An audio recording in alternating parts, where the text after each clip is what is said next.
How far would you go to save a complete stranger when your own survival is on the line? And what happens when the person whose life you saved unknowingly holds the fate of your entire family in her hands? Imagine standing in a packed courtroom, bracing yourself to fight for the only thing that still matters to you, your children. You look up at the judge's bench, expecting a cold, indifferent face in a black robe. But instead, you recognize her. She is the woman you pulled out of a freezing, crushed sedan on a snowbound highway 6 months ago. The woman who nearly froze to death in your arms while you whispered that she was going to survive. She has no idea who you are. To her, you are just another desperate father fighting a bitter divorce. But if you speak up and reveal that you saved her life, you risk destroying your case, being accused of bias, and losing your kids forever. If you stay silent, you leave your future in the hands of a stranger who knows nothing about your sacrifices. Which path would you take? The truth, or the choice? The snow wasn't just falling, it was crashing down like a white wall against the windshield of Marcus Vance's heavy-duty truck. It was nearly midnight on Route 9, a desolate stretch of 2-lane highway winding through the rugged mountain passes of upstate New York. The radio had cut out 2 hours ago, reduced to static and frantic emergency weather alerts warning drivers to seek immediate shelter. A historic Arctic storm had blanketed the region, dropping temperatures far below zero and freezing the pavement into a sheet of black ice. Marcus wasn't supposed to be on the road that night. But his marriage to Clara was violently disintegrating, and after another screaming match that left his 9-year-old daughter, Lily, crying in her bedroom, Marcus had taken his 7-year-old son, Noah, and packed his gear to head to his late father's cabin. He needed air. He needed sanity. Clara had already threatened to take the children and ruin him financially, weaponizing her family's wealth and high-powered connections to ensure Marcus felt entirely powerless. Up ahead, through the swirling chaos of snow and blinding white air, Marcus spotted a flicker of hazard lights half buried in a snowdrift off the shoulder of the road. He slowed the heavy pickup truck, his tires grinding into the slush. Most people would have kept driving. Visibility was virtually zero, and stopping in conditions like this was a death trap. But Marcus was a former volunteer firefighter and a carpenter by trade. His instincts were wired for action, not self-preservation. He pulled over, engaged his emergency brake, grabbed his heavy tactical flashlight, and stepped out into the biting, brutal wind. The cold hit his lungs like shattered glass. Tracing the faint amber glow, Marcus stumbled down a steep embankment into the ditch. A luxury silver sedan had skidded off the ice, flipped over a metal guardrail, and smashed headfirst into a stand of pine trees. The front end was completely crumpled, the windshield spiderwebbed, and steam hissed off the shattered radiator into the freezing night air. Marcus scrambled down the slope, his boots sinking deep into the fresh powder. "Is anybody in there?" he shouted, shouting against the howling wind. He shone his flashlight through the shattered driver's side window. Inside, slumped motionless over the deployed, deflated airbag, was a woman. Snow was blowing through the broken window, settling on her coat and dusting her shoulder-length dark hair. Blood dripped slowly from a nasty gash near her hairline, freezing as it trickled down her cheek. "Hey, can you hear me?" Marcus reached through the window, resting 2 fingers against the side of her cold neck. Her pulse was faint, thready, and dangerously slow. Hypothermia was already setting in. The driver's side door was jammed shut by crushed steel. Marcus knew he had minutes before the freezing temperatures killed her. He climbed over the hood, braced his boots against the side of the car, grabbed the edge of the crushed passenger door, and heaved with everything he had. Metal shrieked against metal. On his third desperate attempt, the frame gave way with a loud crack, and the door swung open. Gently, expertly, Marcus unbuckled her seatbelt. He slid his arms beneath her limp frame, supporting her neck, and carefully lifted her out of the wrecked vehicle. She groaned softly, her body shivering violently as the shock of the freezing night hit her. "I've got you," Marcus grunted, his breath billowing in thick clouds as he hauled her up the slippery, snow-slicked embankment toward his running truck. "Stay with me. You're going to be okay." He carried her into the warm cab of his truck, laying her carefully across the back seat. He wrapped her in his heavy wool emergency blankets, cranked the heater to maximum, and gently wiped the frozen blood from her forehead with a dry towel. Her eyes fluttered open, dazed, unfocused, clouded with shock and pain. She looked up at Marcus through tears and ice, her lips trembling so violently she could barely articulate a word. Who? She whispered, her voice barely a faint rasp. "Don't talk," Marcus said gently, holding a warm thermos of water to her chapped lips. "You've been in an accident. You're safe now. My name doesn't matter right now. Just breathe." Because the storm had knocked out cell towers across the county, Marcus couldn't dial 911. Knowing he couldn't leave her there, he drove through the treacherous whiteout for another 40 minutes until he reached the outskirts of a small town, where a volunteer emergency squad was stationed. He carried the woman inside the heated bay, laying her on a gurney as paramedics rushed forward to take over. They immediately began taking her vitals, wrapping her in heated blankets, and shouting medical terms. In the chaotic commotion, a paramedic turned to Marcus. "What's her name? Are you her husband?" "No," Marcus said, wiping snow and grease from his hands. "I just found her off Route 9. Her car rolled over. She was fading fast." "We need your name for the report, sir," the paramedic insisted, reaching for a clipboard. Marcus looked back at the woman. She was hooked up to an 4, her eyes closed as the warmth began to return to her skin. Outside, the storm was worsening, and Marcus knew he had to get back to his own family before the roads were entirely blocked. He didn't do this for praise, media attention, or a reward. He did it because it was right. "It doesn't matter," Marcus replied quietly. "Just make sure she makes it."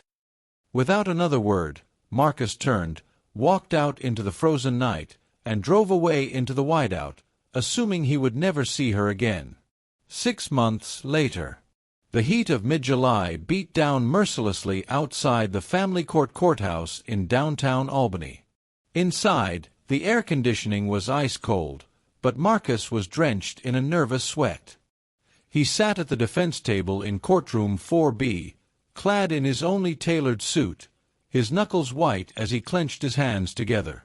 Beside him sat his court-appointed attorney, a young, exhausted public defender named David, who was endlessly shuffling a disorganized stack of legal briefs. "Look, Marcus," David whispered, leaning in. "Clara's lawyer is modern royalty in this city. She's hired Richard Sterling. He doesn't lose. They're shooting for full physical and legal custody, plus maximum child support and alimony. They're painting you as an unstable, financially incompetent contractor who can't provide a secure home." Marcus swallowed hard, looking across the aisle. Clara sat calmly in an expensive cream-colored designer suit, looking pristine and untroubled. Beside her sat her father, a wealthy real estate developer who had made no secret of his disdain for Marcus throughout their 7-year marriage. They looked victorious before the proceedings had even begun. "I built my business from the ground up," Marcus muttered under his breath, his voice laced with suppressed anger and deep emotional fatigue.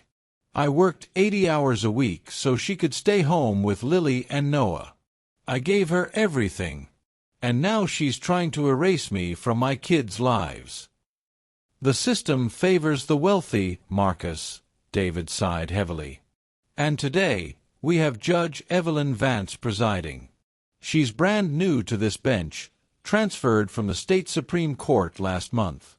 She has a reputation for being ruthless, sharp, and totally unsentimental. If she senses weakness, She will tear our argument to pieces." Suddenly, the bailiff stepped toward the center of the courtroom and knocked his wooden gavel hard against the door. "All rise. The family court for the state of New York is now in session. The Honorable Judge Evelyn Vance presiding." The courtroom fell into an immediate, heavy silence. Everyone stood up.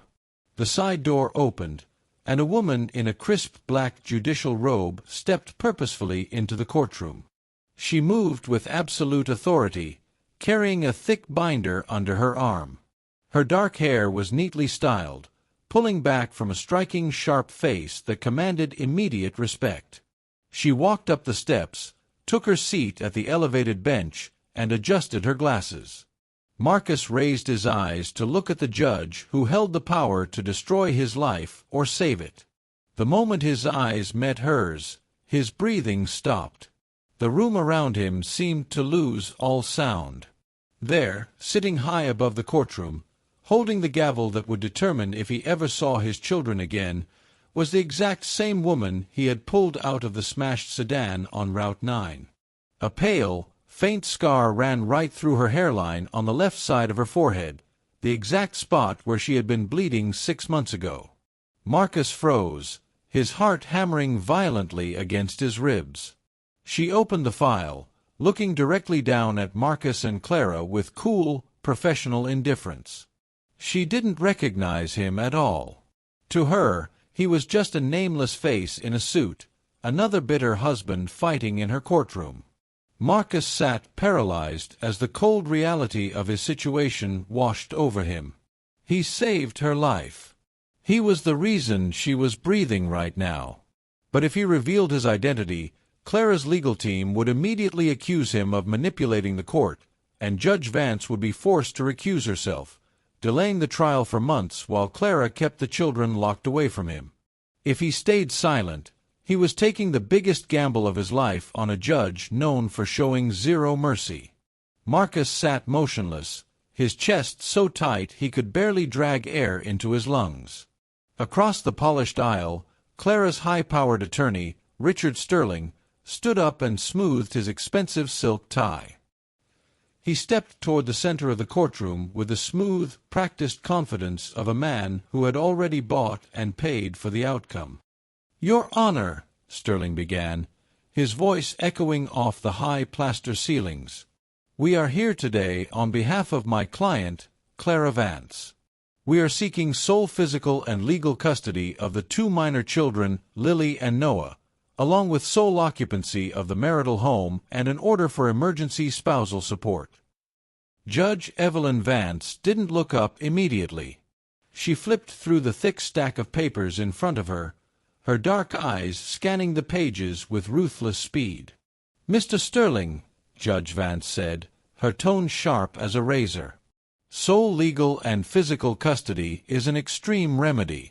The court prefers shared parental responsibility unless there is clear evidence of endangerment, abuse, or gross negligence. What makes your client's request necessary?"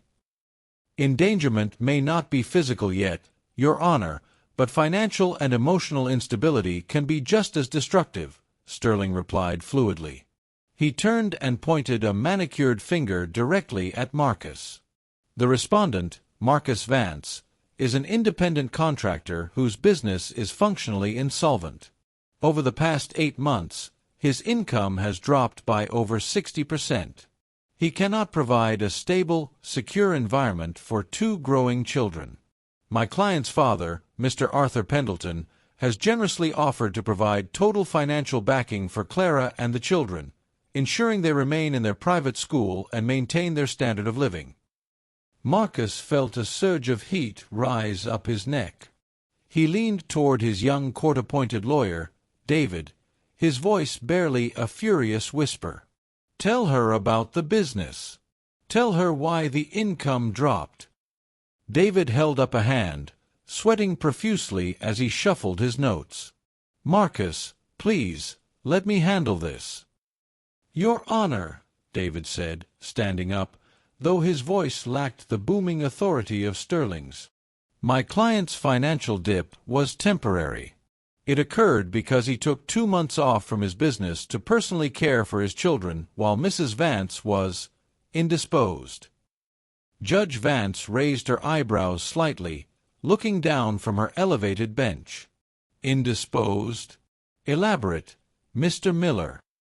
Clara was away at an unannounced retreat in California for 6 weeks, Marcus muttered loud enough for the microphone to catch it. Sterling instantly interjected, his voice dripping with smooth condescension. My client was recovering from severe stress caused by the respondent's volatile temper.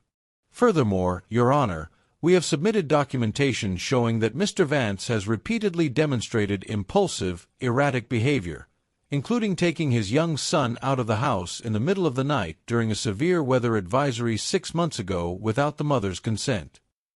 Marcus's heart slammed into his ribs. 6 months ago. The night of the blizzard.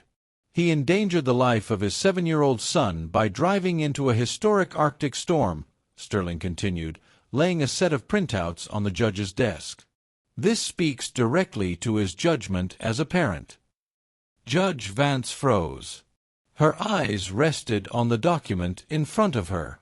Marcus watched her face closely, searching for any sign, any flicker of memory. Mr. Vance, Judge Vance said, her voice dropping an octave as she stared down at Marcus over her reading glasses. Is this true? Did you drive your 7-year-old child onto Route 9 during the blizzard on the night of January 14th?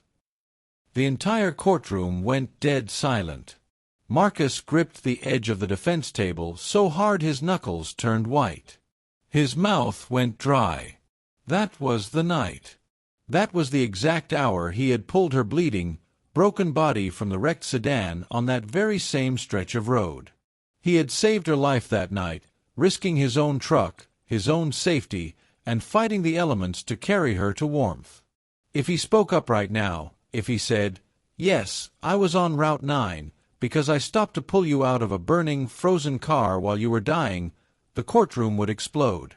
Sterling would immediately accuse him of fabricating a story to manipulate the court. Judge Vance would be forced to recuse herself for conflict of interest. The case would be thrown out, delayed for another 6 months, and Clara would be granted temporary full custody in the interim, taking Noah and Lily away from him indefinitely.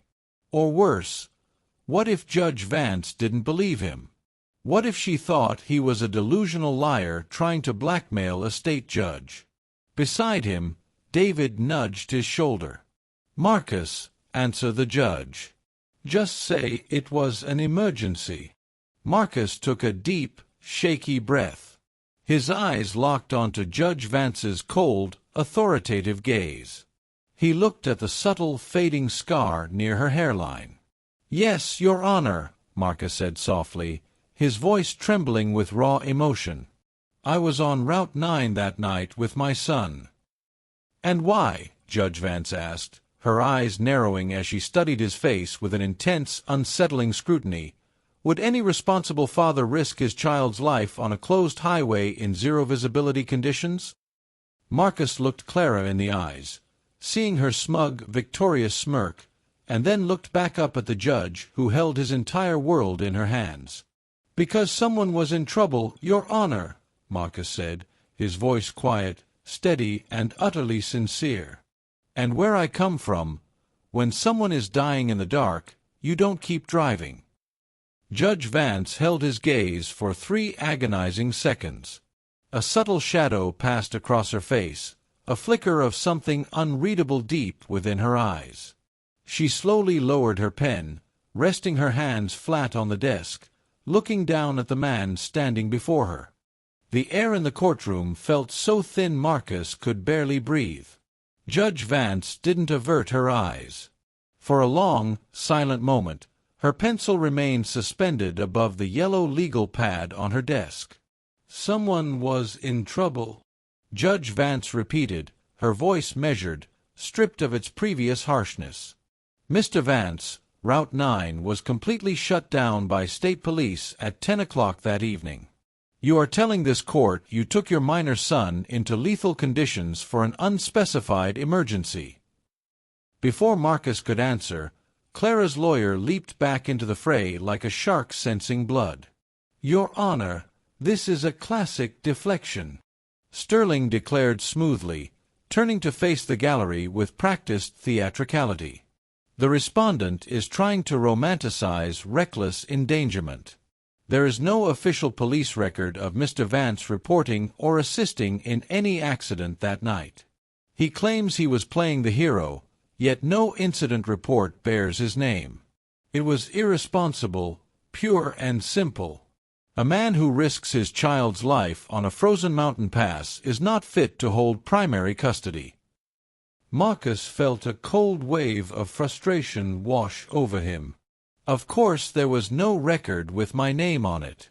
He had intentionally left the volunteer station without giving his name to the paramedics because he didn't care about accolades. He just wanted to make sure she survived and get his son to safety. "Your Honor, if I may," David chimed in, stepping forward nervously, adjusting his glasses. "My client is a decorated former volunteer firefighter. His instincts in extreme weather conditions are far superior to the average driver. Furthermore, Noah was never in danger. He remained safely inside a heated four-wheel drive truck with emergency provisions while Marcus stepped out." "That is self-serving testimony, Mr. Miller," Judge Vance said flatly, though her eyes remained strangely fixed on Marcus. She shifted slightly in her chair, the dark sleeve of her judicial robe pulling back just enough to reveal a silver watch with a cracked glass face, a detail Marcus remembered instantly from the night he pulled her out of the wrecked sedan. She remembered the storm. He could see it in the way her hand subtly tightened around her pen. But she clearly hadn't connected the blurred, mud-stained, ice-covered face of her nameless savior from 6 months ago to the clean-shaven, desperate father standing before her in court today. "We will move past the events of January 14th for the moment," Judge Vance declared, tapping her gavel once with a decisive snap. "Mr. Sterling, let's address the financial allegations. You claim Mr. Vance is insolvent. Present your documentation." Sterling smiled, pulling a thick blue folder from his leather briefcase and handing copies to the bailiff. "Gladly, Your Honor. Over the past 4 months, Mr. Vance's contracting firm has lost 3 major commercial renovation bids.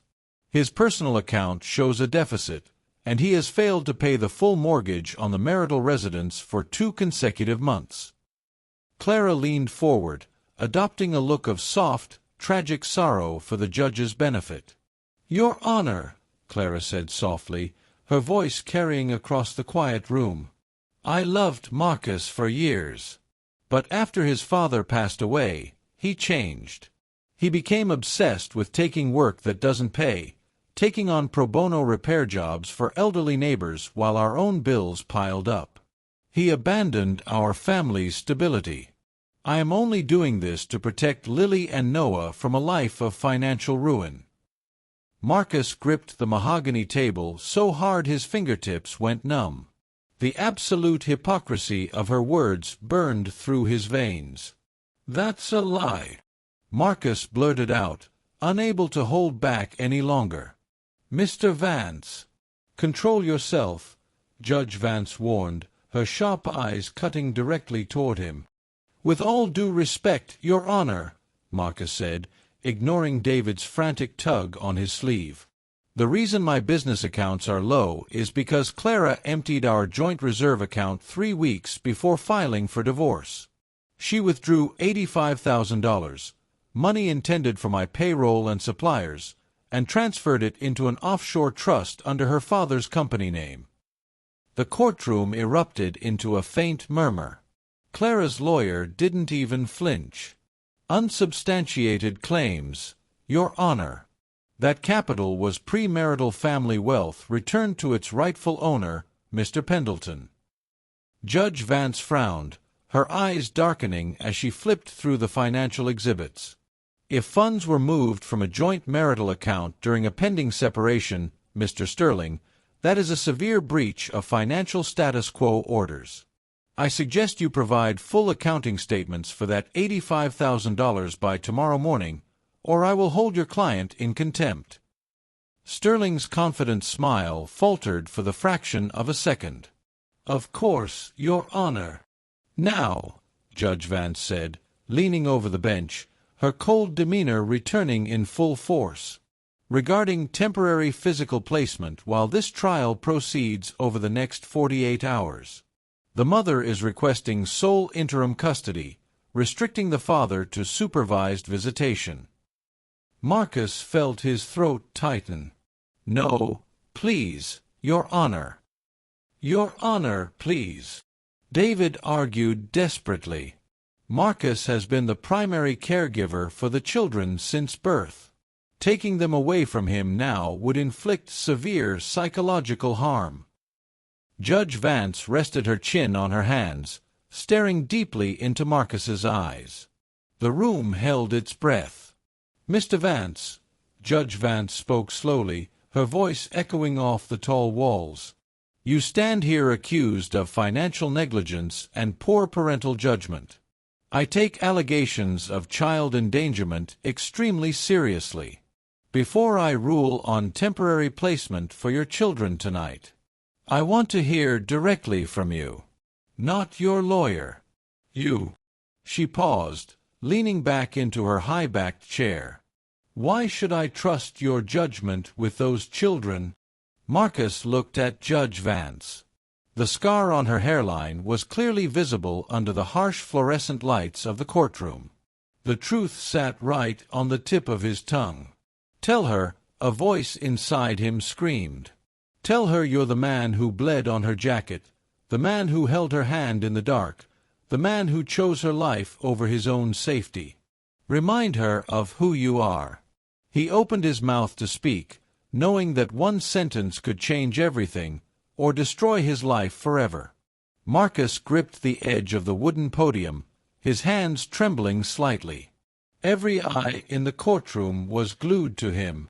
Across the aisle, Clara sat with her hands folded, a cold, calculating mask over her face.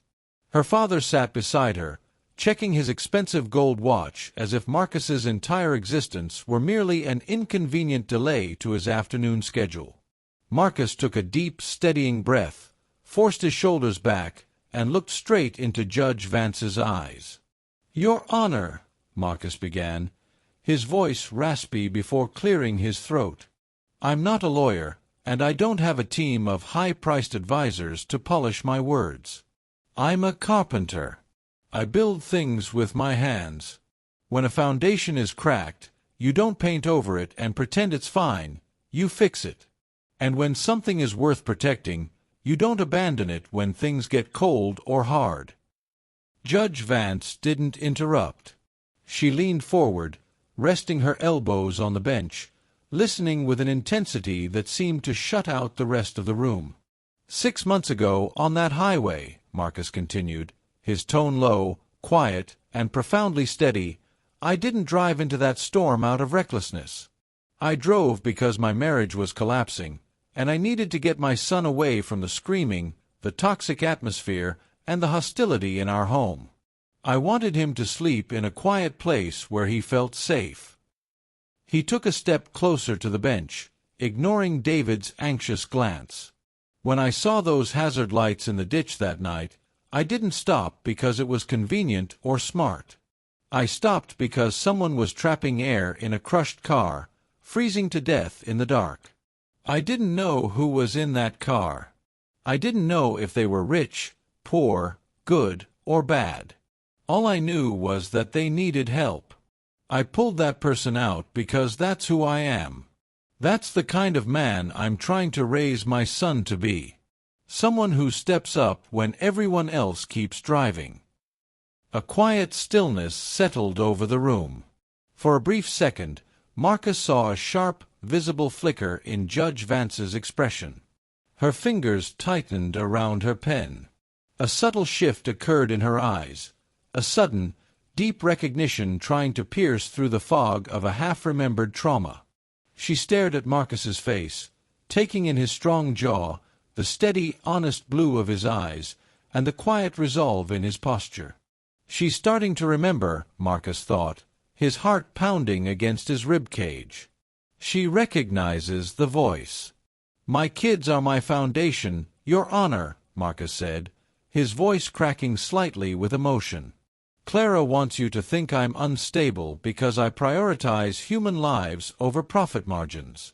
But if you take Lily and Noah away from me, you aren't protecting them. You're taking away the only parent who puts them above money, image, and status." For 5 long seconds, the court sat in absolute silence. Judge Vance closed her folder slowly. She looked down at Clara, whose smug expression had noticeably softened into a tight, uneasy frown, then at Sterling, who cleared his throat uncomfortably. "Mr. Sterling," Judge Vance said, her voice dropping into a tone of quiet authority, "your motion for temporary sole custody and supervised visitation is denied." Clara gasped quietly, clutching her father's arm. "Your Honor," Sterling objected, stepping forward fast. "My client—" "I am not finished, Mr. Sterling," Judge Vance cut him off, her gavel coming down with a sharp, echoing snap. "Until this trial concludes, physical custody will be split strictly 50-50 on a rotating 3-day schedule. Furthermore, I am issuing a temporary restraining order on all disputed assets. Mr. Pendleton's offshore trust account will be frozen by 5 p.m. today pending a full forensic audit." Clara's father stood up abruptly, his face flushed with rage. "This is outrageous. You can't freeze my corporate accounts." "Sit down, sir, or I will have the bailiff escort you to a cell for contempt," Judge Vance stated cold-faced. She turned her gaze back to Marcus, her eyes holding an unreadable, deeply intense expression. "Court is adjourned until tomorrow morning at 9 o'clock sharp.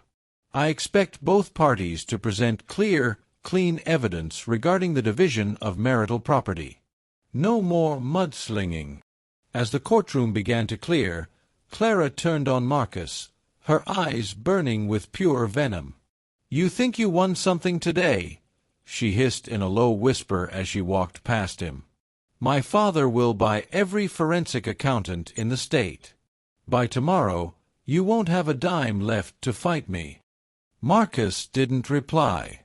He watched her leave, feeling an overwhelming wave of exhaustion wash over him. "That went better than expected," David exhaled, wiping sweat off his forehead as he packed his briefcase. "She's fair, Marcus. Tough as nails, but fair. If we can just prove Clara drained that 85 grand, we might actually win this." "Yeah," Marcus said quietly, his mind completely elsewhere. He looked toward the bench. Judge Vance was still sitting there, lingering over her papers long after her clerk had left. She slowly removed her reading glasses, rubbing her forehead right over the faint red scar near her hair. She looked up, catching Marcus standing by the defense table. Their eyes locked across the empty, echoing courtroom. She knew. Or at least, she was starting to question everything she thought she knew about the man standing in front of her. Marcus picked up his jacket, turned his back, and walked out of the courtroom into the crowded hallway, unaware that a massive, dirty secret about Clara's father was about to blow his entire life wide open. The afternoon heat outside the courthouse felt like a physical blow after the chill of courtroom 4B. Marcus stood on the granite steps, staring down at the busy street below, his mind spinning. Halfway down the steps, Clara was arguing heatedly with her father, Arthur Pendleton, near the door of a black luxury SUV. Arthur was on his phone, gesturing wildly, his face mottled red with fury over the frozen accounts. Before Marcus could walk toward his truck, a sleek black sedan pulled up to the curb near the private exit of the courthouse. The rear door opened, and Judge Evelyn Vance stepped out, wearing a sharp charcoal blazer instead of her robe, holding a leather briefcase. She wasn't looking at Marcus, but as she walked past him toward her car, she paused. Her eyes lingered on his face for a split second too long.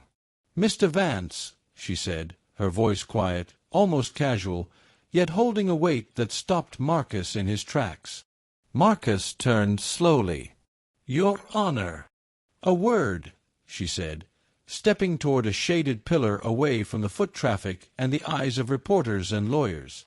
She looked around to ensure they were out of earshot before looking back at him.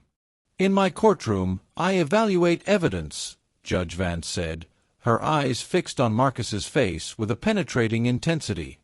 "I do not listen to rumors, and I do not tolerate emotional theatrics.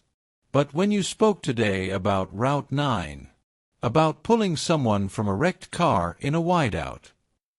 She reached up, her fingers lightly touching the small, pale scar near her hairline. "I was on Route 9 on January 14th, she continued, her voice dropping into a raspy whisper, stripped entirely of her judicial authority. "My vehicle hit black ice. It rolled off the guardrail into a ravine. I was unconscious, freezing, and bleeding out. When I woke up, a man was pulling me out of the shattered door. He carried me through waist-deep snow to his truck. He covered me, warmed me up, and drove me 40 miles through a deadly blizzard to an emergency station in Greenville." Marcus kept his expression carefully neutral, though his pulse was drumming wildly in his throat. "That sounds like a harrowing experience, Your Honor." "The man who saved my life refused to give his name to the paramedics," Judge Vance said, her dark eyes narrowing as she searched his face. "He wore heavy work boots, carried a tactical flashlight, and drove a gray heavy-duty pickup with a custom wooden rack in the back."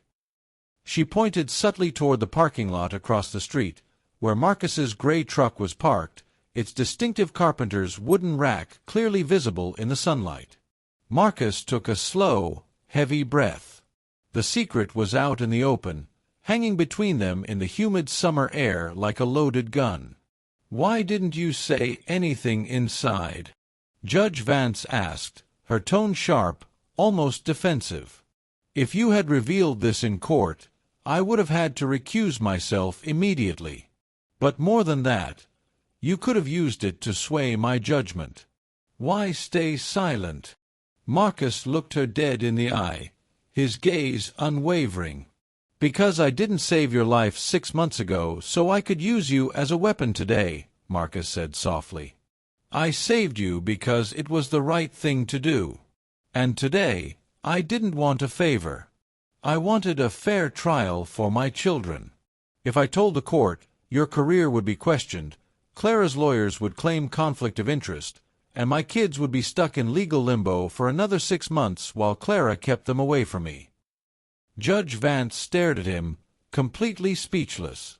For the first time, the formidable, unshakable judge looked genuinely staggered.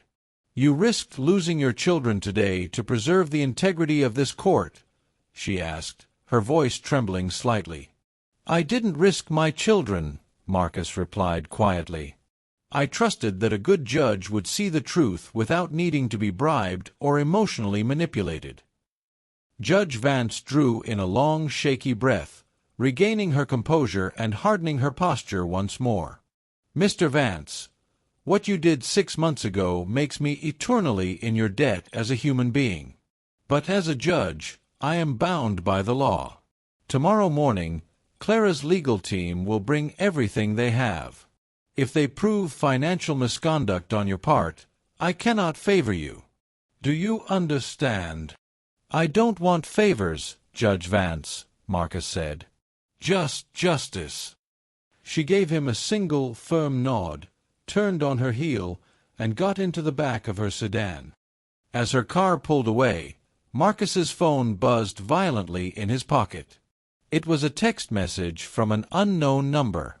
Attached was a scanned document, a bank transfer record showing Arthur Pendleton's company transferring over $100,000 into a private offshore account labeled under Clara's maiden name. Beneath the document was a short, anonymous text message that made Marcus's blood run cold. "Clara didn't just drain your business account to hurt you. She paid off your main commercial client to cancel your contracts so you'd go bankrupt before the divorce. Check the date on the transfer. Marcus stared at the screen as the truth slammed into him. His business hadn't failed because of bad luck or poor management. It had been intentionally sabotaged by his own wife and her father. And now he had the evidence to prove it. Marcus's hand shook as he stared at the glowing screen of his phone. The summer sun beat down on his back, but a sudden icy clarity washed through his veins. The bank transfer date was January 12th, 2 days before the blizzard, 2 days before Clara had walked out on him. She and her father hadn't just left him. They had systematically engineered his financial destruction from the inside out, orchestrating the collapse of his contracting business so he would appear completely unfit for custody in the eyes of the law. Marcus! David's voice shattered his thoughts. His public defender came hurrying down the courthouse steps, clutching his briefcase, panting in the heavy heat. I just got a call from Sterling's office. They're trying to force an emergency settlement before 9 tomorrow morning. They're offering you limited weekend visitation rights if you sign over the house and waive all claims to the joint accounts. Marcus slowly handed his phone to David. Read that. David took the phone, his brow furrowing as his eyes scanned the document. As he realized what he was looking at, his jaw dropped, his face turning pale. Is this real? David gasped, looking up in shock. This shows Arthur Pendleton paying off your top client, Apex Development, 2 days before your contract was cancelled. This proves illegal tortious interference and fraud. It proves they set me up, Marcus said, his voice dropping into a tone of absolute, terrifying calm. They didn't just drain the money, David. They bought off my clients, created a fake narrative about my business falling apart, and lied under oath to a state judge. Who sent you this? David asked, scrolling up frantically. It doesn't matter, Marcus replied, his jaw tight.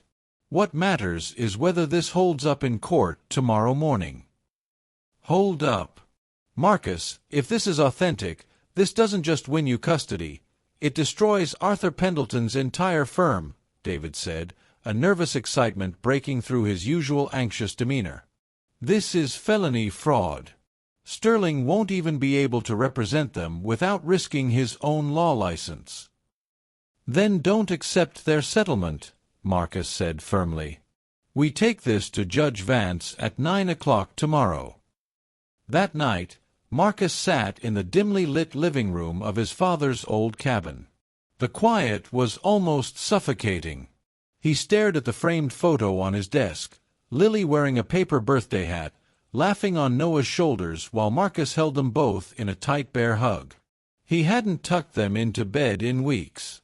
He hadn't heard their voices without a lawyer or a court monitor watching.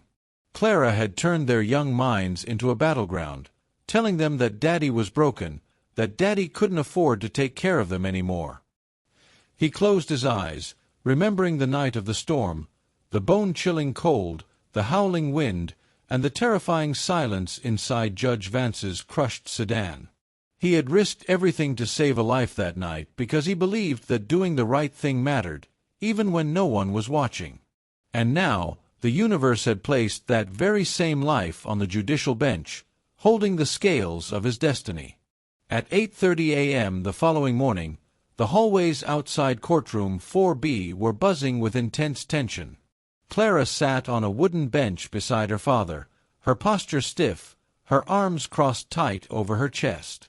Arthur Pendleton was pacing like a caged animal, his high-priced lawyer, Richard Sterling, whispering frantically in his ear. When Marcus and David walked down the corridor, Sterling immediately stepped forward to intercept them, his eyes narrow and sharp. Mr. Miller, Sterling whispered aggressively to David. My client's offer expires in 5 minutes. If your client doesn't accept the weekend visitation agreement now, we will go in there and ensure he pays every cent of my client's legal fees. David didn't flinch this time. He pulled a printed copy of the bank transfer from his briefcase, tapped it against his palm, and handed it directly to Sterling. "We aren't settling, Richard," David said, his voice ringing with a newfound, unshakable confidence. "And I suggest you ask your client why he made a $100,000 transfer to Apex Development 48 hours before they terminated Marcus's contract." Sterling took the paper, his arrogant smile disappearing instantly as he read the numbers. His face went gray. He slowly turned his head to look at Arthur Pendleton, whose confident facade shattered into visible panic. Where did you get this?" Sterling stammered, his voice losing all its polished charm. Before David could answer, the heavy oak doors of Courtroom 4B swung open. "All rise!" the bailiff shouted, his voice echoing through the corridor. "Court is now in session." Marcus looked at Clara one last time.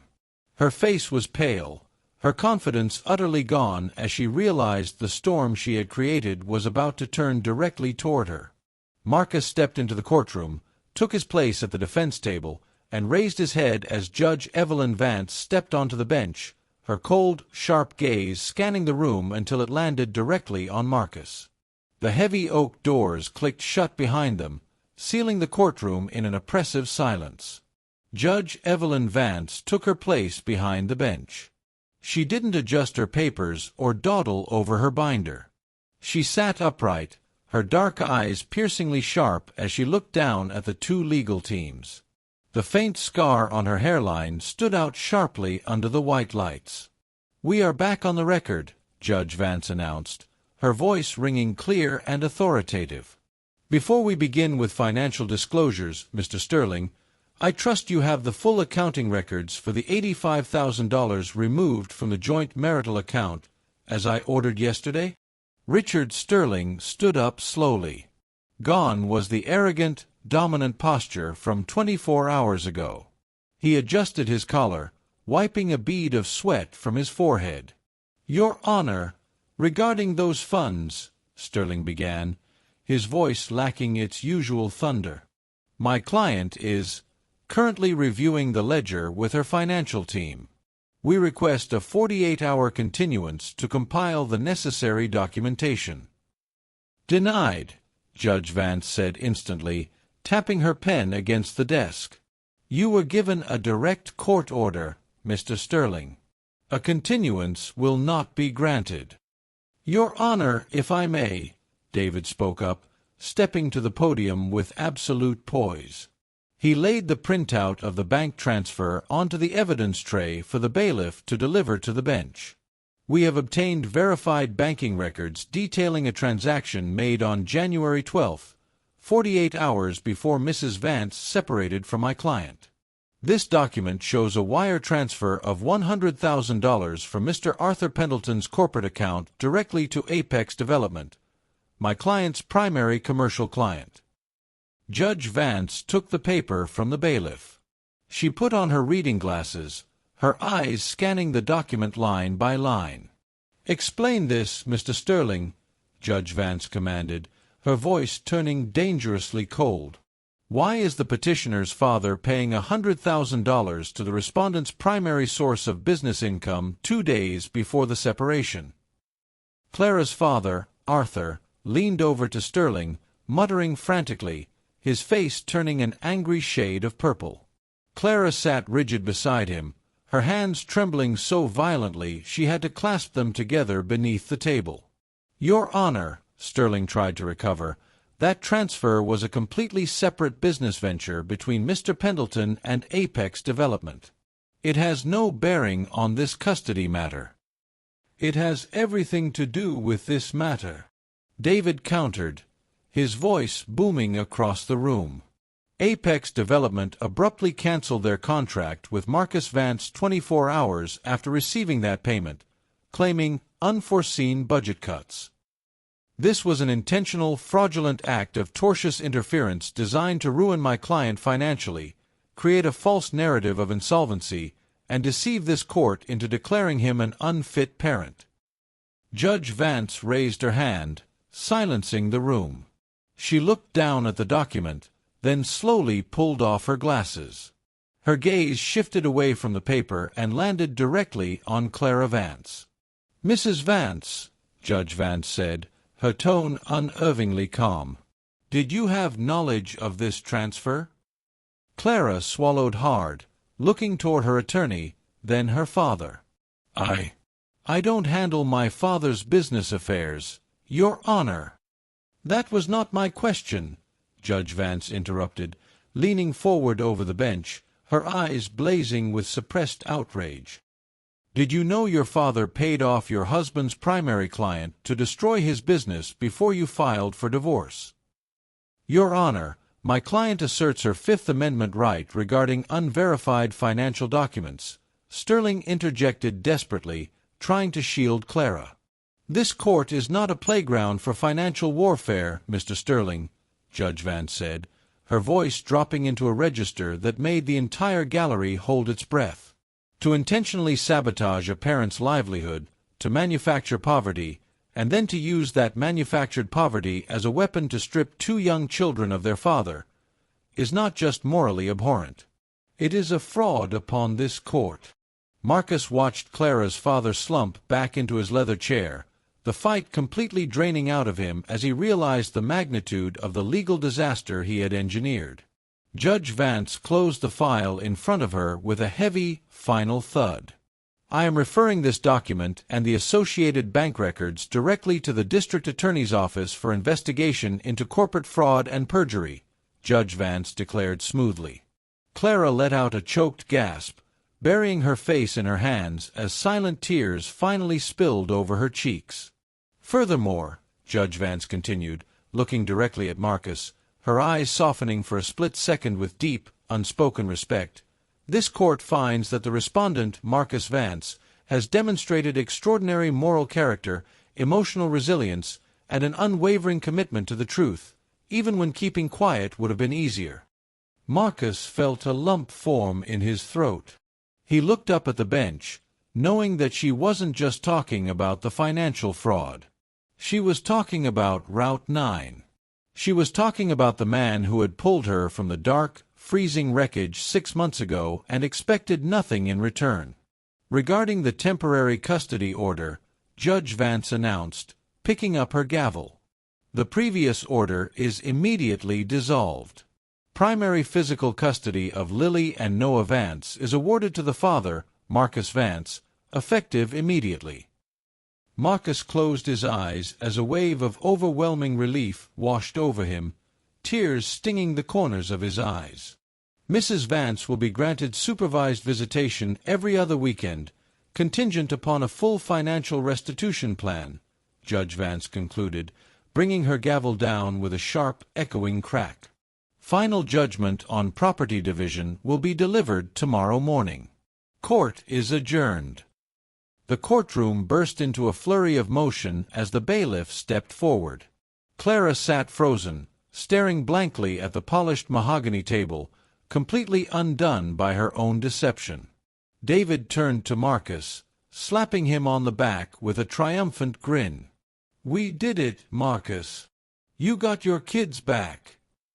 Marcus smiled weakly, his heart pounding with gratitude, but as he looked toward the elevated bench, he saw Judge Vance standing near her private door. She lingered for a moment, her eyes meeting Marcus's across the emptying courtroom. She offered him a single subtle nod of profound gratitude, a quiet acknowledgment between two souls who had survived the whiteout together. Marcus picked up his jacket, ready to go home and wrap his arms around his children, knowing that the hardest choice he had ever made had finally brought him peace. The morning air outside the county courthouse carried the clean, crisp scent of rain. The legal hurricane that had threatened to destroy Marcus's world for the past 6 months had finally cleared, leaving behind a profound, peaceful quiet. Inside courtroom 4B, the final proceedings were brief and decisive. With the criminal fraud investigation looming over Arthur Pendleton, Clara's legal team offered zero resistance. Judge Evelyn Vance signed the final decree, granting Marcus primary legal and physical custody of Lily and Noah, total ownership of his father's cabin, and the full restoration of his business assets, including complete financial restitution from the frozen funds. Clara signed the final papers in total silence, avoiding all eye contact before slipping out the back door with her father and their legal team. When the courtroom cleared, Marcus didn't rush out.